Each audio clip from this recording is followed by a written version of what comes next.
Narinig mo na siguro yung word na atom sa science class, di ba? Pero ano nga ba talaga yon?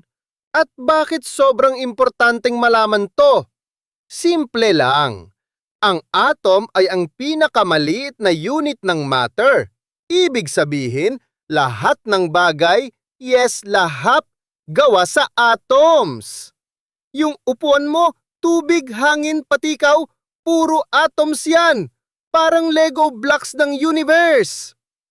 May tatlong subatomic particles or parts ang atom. Ang proton or yung positively charged particles. Neutron or may neutral charge. At electron o yung negatively charged particle ng atom. Protons at neutrons ay nasa gitna ng atom. Ang tawag sa gitnang parte na ito ay nucleus. Yung electrons, nasa naman? Paikot-ikot naman sila around the nucleus.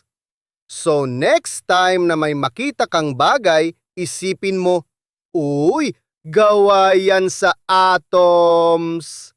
Science is everywhere, di ba?